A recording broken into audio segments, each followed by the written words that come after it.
She was barefoot when they brought her out. Dust clung to her ankles like a second skin, cracked and brown from years of labor beneath open sky. No bonnet, no shawl, just a sun-faded dress that had long lost its shape, and the kind of silence that made even drunk men look away. They tied her to the post with a frayed rope like they'd done to horses. She didn't resist, didn't blink, just stood there, back straight, chin low, while the town square leaned in, half out of curiosity, half out of cruelty.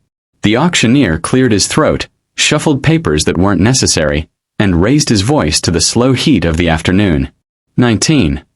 Strong, no known ailments, can work long hours, field or house, doesn't talk back. Someone laughed.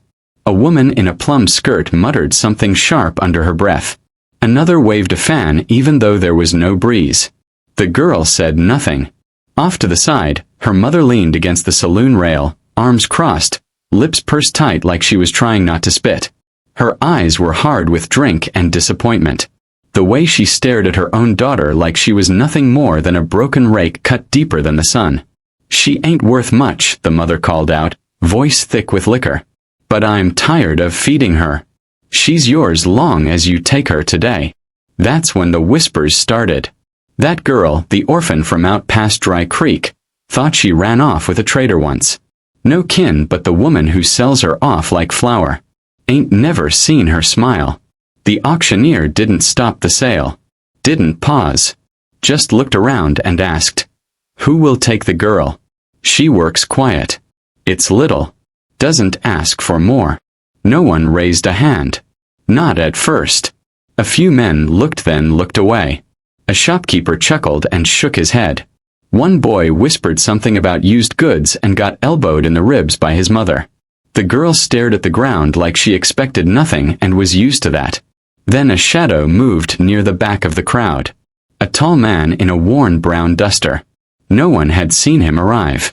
He leaned on the railing by the blacksmith's post. Hat low, hand steady. Dust coated his boots, not fresh but from some older road. Someone whispered, "Ain't that the widower from Southridge? Thought he sold his cattle. Ain't got no help now. Maybe he's just here to watch." But he didn't watch. He stepped forward. One hand lifted. Barely a gesture, but it broke the hush like a bullet. "I'll take her," he said. Not loud, not soft, just steady. The auctioneer blinked. "You'll take?" He nodded once. "She yours to sell?" The mother snorted. "She's mine to be rid of." The man stepped closer, handed over a few coins. Not a fortune, not a bargain, just enough. He didn't untie her right away. He just looked at her. She didn't meet his gaze.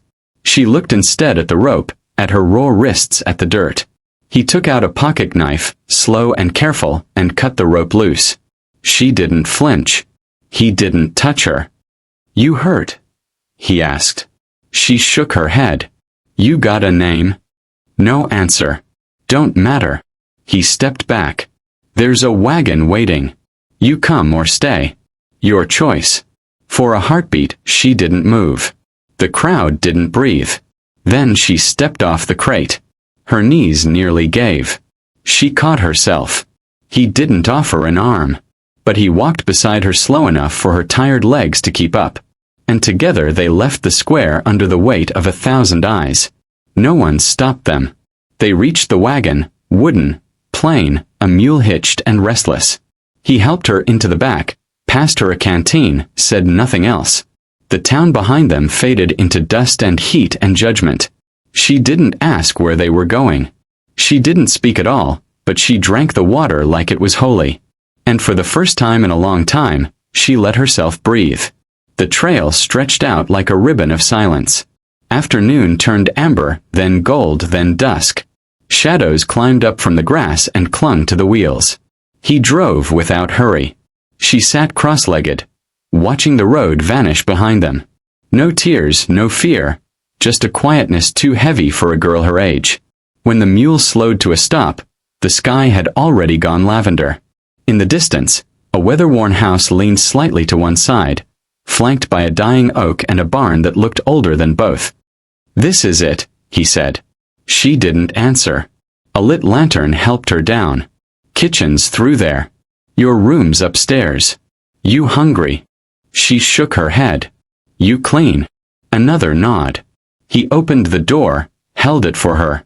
Inside smelled of cedar and ash, no lace curtains, no doilies, just wooden floors, rough worn furniture, a single picture nailed above the hearth, too faded to make out. You don't know me, he said. I know, she replied, her voice thin dry.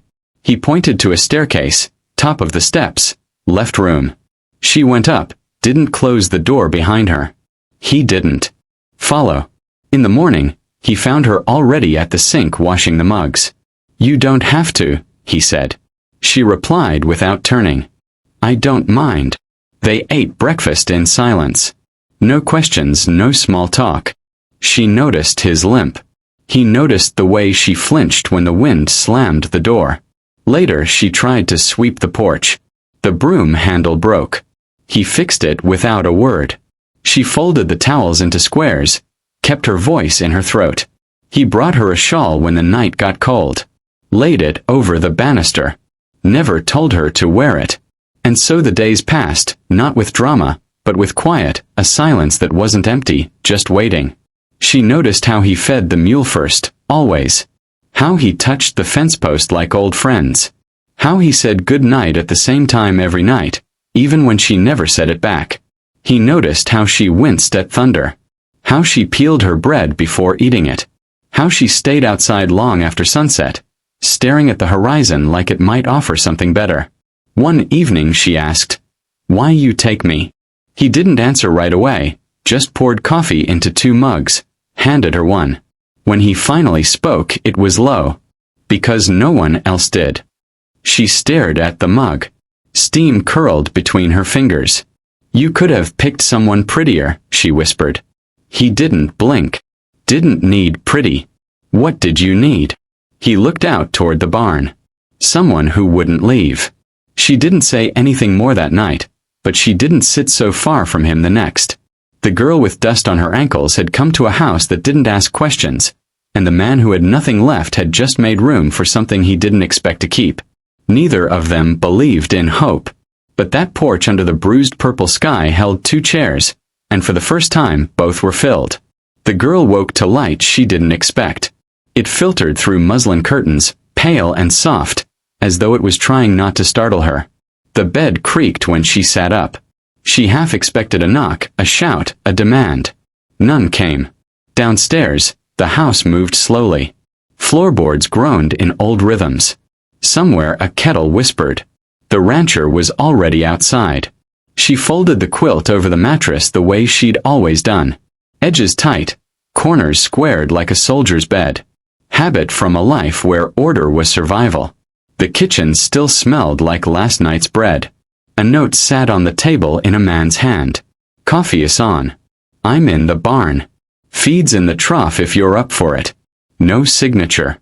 No instructions beyond what mattered. She read it twice before folding it and slipping it into her apron pocket. A strange thing happened then. Her shoulders, always taut, slumped just slightly, as if someone had loosened the string inside her. Outside, the morning was quiet. The kind of quiet that didn't press down, but welcomed. She followed the trail of footprints toward the barn, each one deep and careful, as though the man who made them carried things he never spoke of. He didn't look up when she entered, just kept hammering a bent hinge into place. The sun slipped through the slats and golden stripes. Dust floated between them like old ghosts. I can help, she said. You didn't stop working. You sure? She nodded. I'm used to work. He gestured toward the hay. Pitch it out if you like.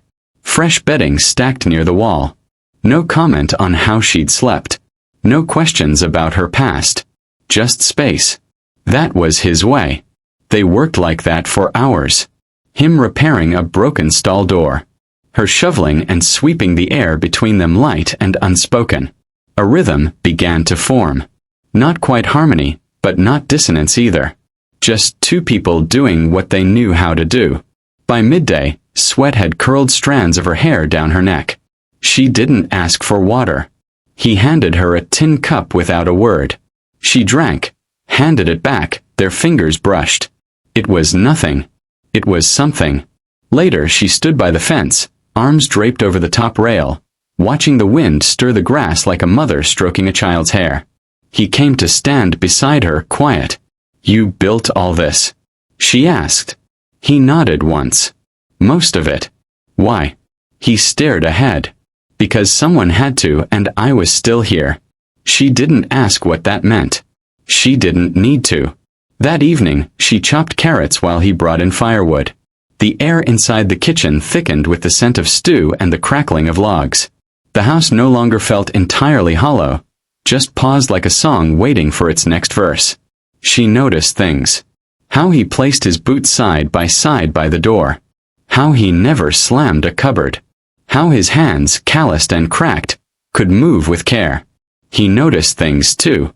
How she turned her face toward the heat like she'd been cold for years. How she always took the cracked plate, the smaller portion. How she listened more than she spoke, as though words had once gotten her hurt. The next morning she found a folded cloth left on the table. A new apron stitched by hand, not fine, but thoughtful. She traced the hem with her fingers like it was gold. By the third day, she knew the pattern of his steps on the porch. He knew the sound of her hum when she peeled apples. They spoke little, but the silence wasn't empty anymore. It was full of things that didn't need saying, but the ghosts, they lingered. He passed by a narrow door at the end of the hallway each night without touching it. She noticed the way his eyes darkened when he saw it. The way his jaw tightened for just a second. Once she reached for the door knob, it was locked. Later she asked him about it. "Used to be her room," he said. No name, no explanation. She didn't press. That night, as she lay in bed, she thought about all the rooms she'd been locked in. The ones with boards nailed across the windows. The ones with words like property and payment hanging in the air like smoke. And now here she was free to leave and too uncertain to move. In the middle of the week it rained or sudden like the sky had finally decided it couldn't hold itself together. She stepped outside, lifted her face to the downpour. Let it soak her. Let it baptize the parts of her that still believed she was worth something. He watched from the porch dry and still. Then he took off his coat, walked over, draped it across her shoulders. She didn't say thank you. She didn't have to. He didn't pull away. That night, they didn't eat in silence. She told him about the first field she'd ever worked in. About how her hands bled that day and no one noticed. He told her about a full-born too early, about how he stayed up 3 nights nursing it only for it to die anyway. They didn't cry, but something softened between them like thaw beneath snow. Still, neither of them reached. Neither of them dared name what was growing, but they both knew. The next day, the town sent word. A neighbor had seen her in town. "The auction girl," they whispered. A man came by offering coin to take her off his hands, assuming she was temporarily borrowed, something to be returned. The rancher didn't reply with fists. He just said, "She's under my roof. You'll leave now." That night she asked, "Why do they hate me?" He didn't answer right away. Then because you remind them of something they don't have the guts to look at, that they'd trade a daughter for coin, that they'd let it happen and laugh. She looked at him, saw something in his face that made her feel less alone. "I'm not broken," she said quietly. "I know. I'm just tired. I know that too." Then they sat on the porch again. Not close but not far. And the house, old and aching, breathed again. Just once, a long exhale breath. That night, she left the door between their rooms cracked open. Not as invitation but as trust. He noticed but didn't step through. Not yet. They weren't ready for that. But the floor between them no longer felt like an ocean, and that was enough for now. The sky was already heavy when they hitched the wagon. Clouds bloated and bruised, hovered above the ridge like something waiting to break. The girl stood at the porch rail, fingers twisted in the shawl he'd left there days ago, watching the distant town as though it might vanish if she blinked. He stepped beside her, pulled on his coat. "You still want to go?" She nodded. "We need flour, salt. Maybe thread." He nodded back. No lecture. No worry, just quiet agreement. They rode in silence, the road familiar now.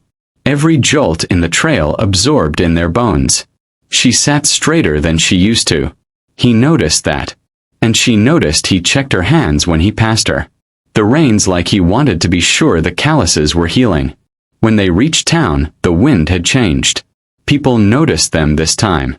Not just glances, but stares that lasted longer than decency allowed. "She's the one," someone murmured. "That auction girl." They walked side by side into the general store. The bell over the door rang once, then echoed too long. The shopkeeper looked up and smiled thin. "You back for seed, mister?" "No," the rancher said. "Just supplies." The girl moved quietly through the aisles, picked up what they needed, measured the sugar with careful fingers. But when she reached for the sewing thread, another hand shot out and slapped hers away. "You don't touch nothing delicate," said the woman behind the counter. She was younger than the girl's mother, older than her cruelty should have allowed. "This ain't a brothel's pantry." The girl froze. Her breath caught halfway to her lungs. The shopkeeper didn't interfere. The rancher stepped forward slow and steady. "That's enough." The woman huffed. "You're the one who bought her. What's it matter what she touches? You said nothing at first. Just looked at the girl's hand, the redness blooming across the knuckles. Then to the woman, you speak to her again. You'll wish I'd raised my voice." They left without the threat. The wagon ride back was quieter than usual. She kept her face turned toward the horizon. Her hands stayed in her lap. "Sorry," he said finally. She shook her head. "You didn't do it. Didn't stop it either." Her eyes stung, but she didn't let the tears fall. "I'm tired of being looked at like I'm something to scrub off a boot." "You ain't." She turned to him. "Then what am I?" He took his time. "You're what they're afraid to admit they threw away." Rain started as they crossed the final bend toward the ranch. Soft at first, like breath, then louder until it smacked the canvas top like fists. Thunder cracked across the plain. The mule spooked. The wheels skidded in the mud. He pulled the reins hard. "We have to shelter at the barn." They unhitched fast, rain soaking through sleeves, skirts, skin.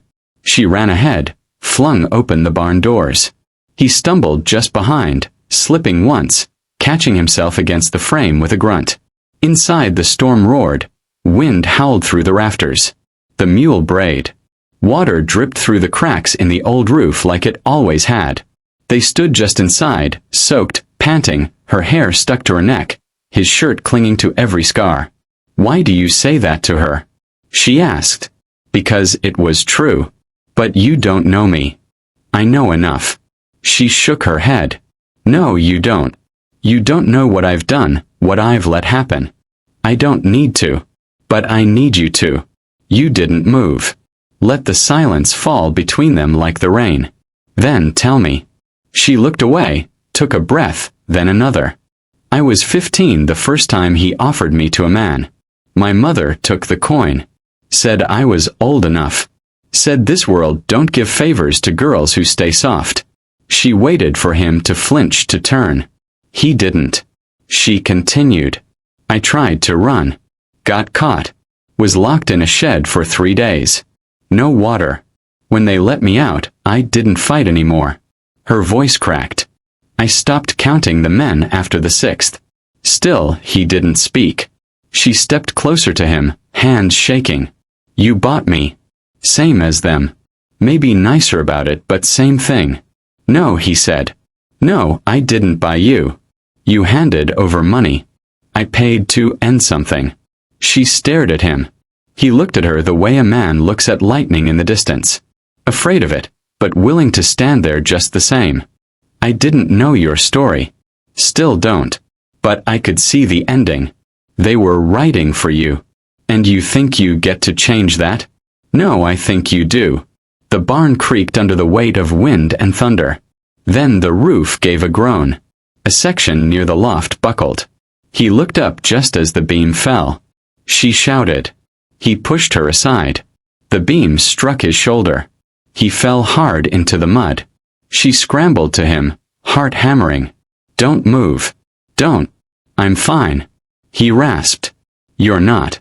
She knelt beside him, cradled his head in her lap. Blood seeped through his sleeve. "You're bleeding." "It's not bad." "It is." "You're crying." She was. She hadn't realized it.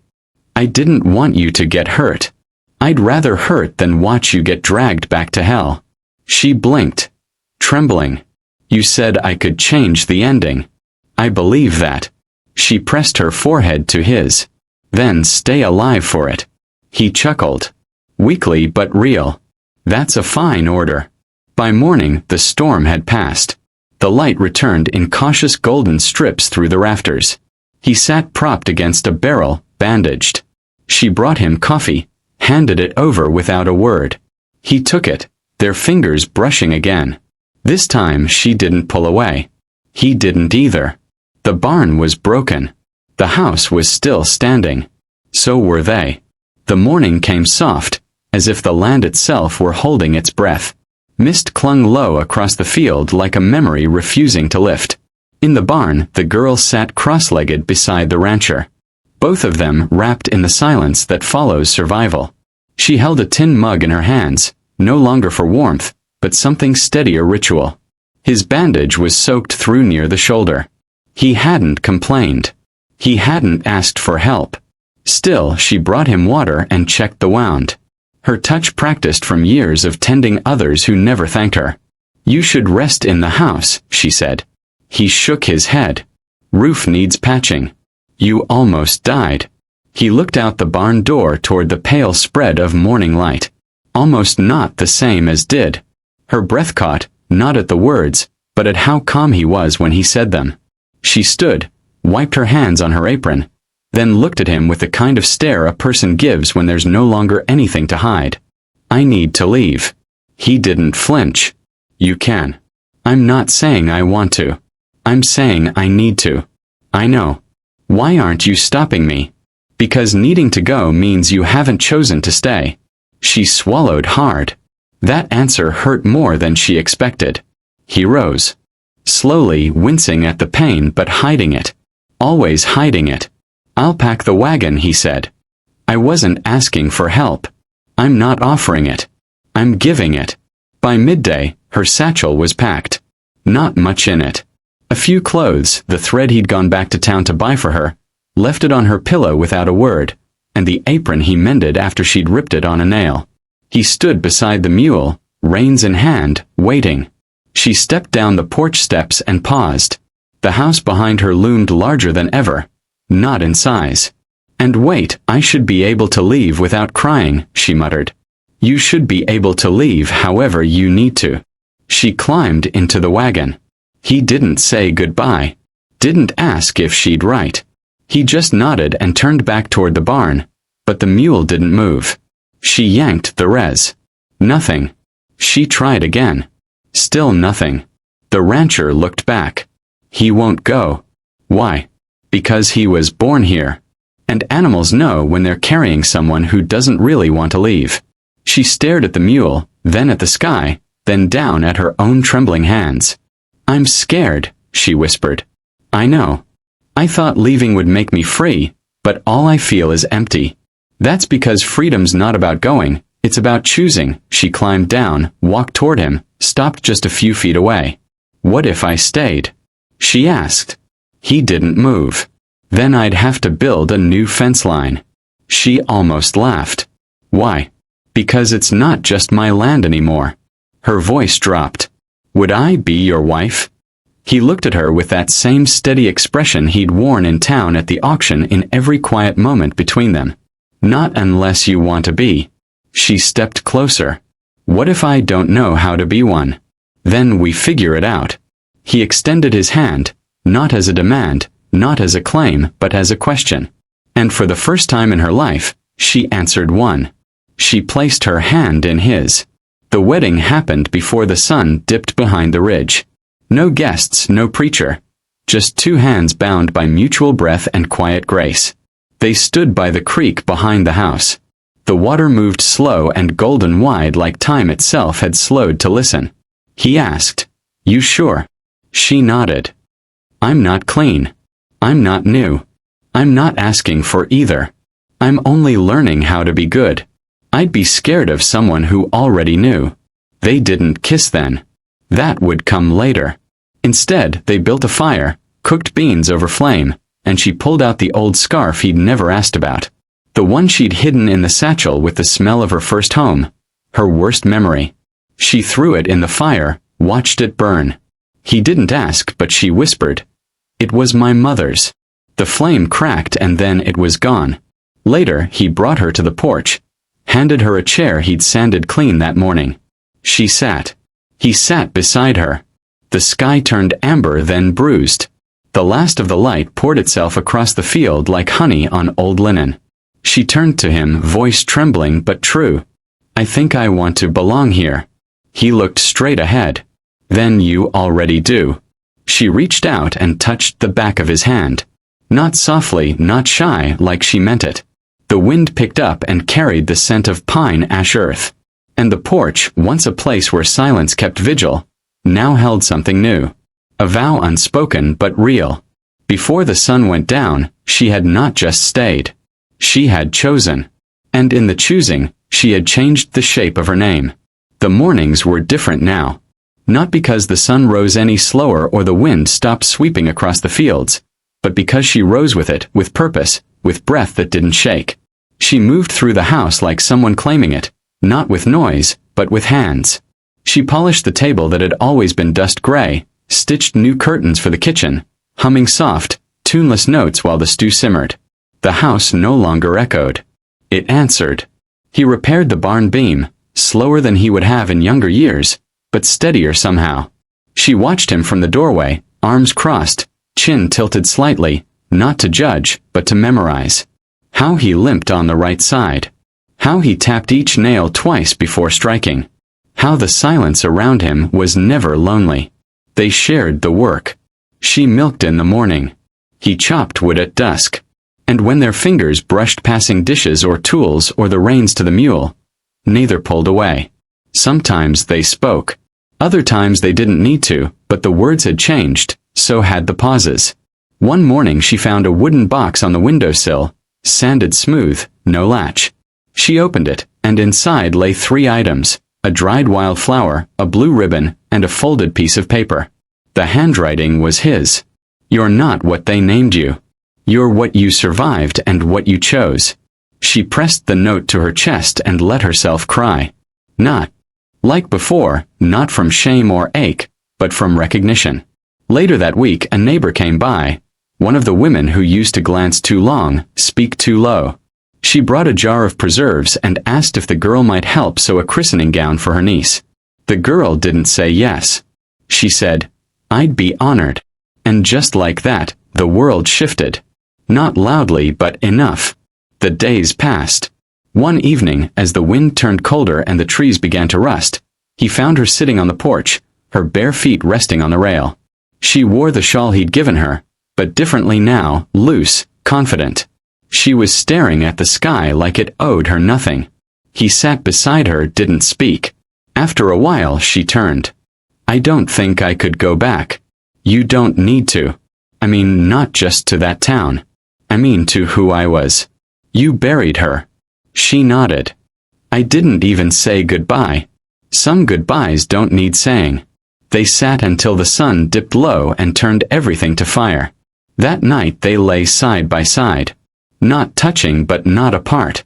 She whispered in the dark, "I've never felt safe before." "Not really." He answered without opening his eyes. "That's what a home is." She smiled and turned toward him. "I think I love this house," she said. And it was true because it wasn't just walls and roof anymore. It was where her name had changed shape. Where her worth had been returned piece by trembling piece. The house like her had once been silent, holding too many ghosts. Now it breathed. 1 week later they rode into town again. Not for supplies, not for apologies. This time for paper. Marriage papers signed in quiet ink. Witnessed by no one but the wind and the dust and the mule that had carried them both. The clerk raised an eyebrow but said nothing. On the way home she leaned against his shoulder, not out of need but want. Back at the house, she took off her boots and stepped barefoot through the door. She touched the frame, the wall, the table like someone remembering what her own skin felt like. And when she turned to him, standing there like he always did, hat in hand, gaze low but warm, she simply said, "Welcome home." He blinked. "It's yours, too." That night, he took down the faded photograph above the fireplace. He didn't burn it. He didn't hide it. He simply placed it in a drawer, closed it gently, and opened a space on the wall. She noticed, didn't speak, but later she hung a single stitched cloth in its place. Nothing fancy, just two names side by side, and beneath them the word enough. Fall arrived slow and golden. They stacked firewood and canned peaches. She taught him to read cursive. He taught her to patch leather. They argued once about where to plant the winter kale. But when the wind held that night, they sat close by the fire and passed the last biscuit between them. They no longer needed permission to take up space. And that was the miracle. Because in a world that once auctioned her worth, she had claimed her place. In a house once hollowed by loss, he had learned how to love without fear. She wasn't saved. She rose. He wasn't healed. He chose to stay open anyway. In the house, it finally breathed. Not just with life, but with meaning. And if you passed by it today, just past the ridge where the cottonwoods lean, you'd see the porch light glowing. Even at dusk, you'd hear laughter soft and unforced. You'd see two chairs always filled. And maybe if the wind was right, you'd hear the floorboard sigh like old bones settling into something warm. And perhaps you'd think, just maybe, that some broken things don't need fixing. They just need naming. So here's your naming. You too are not what they called you. You are what you carried, what you chose not to surrender, what you built barefoot and bleeding. And if you're lucky, if you're brave, you might find your own house like that. One that learns to breathe again because of you, because of love, and because finally you stayed.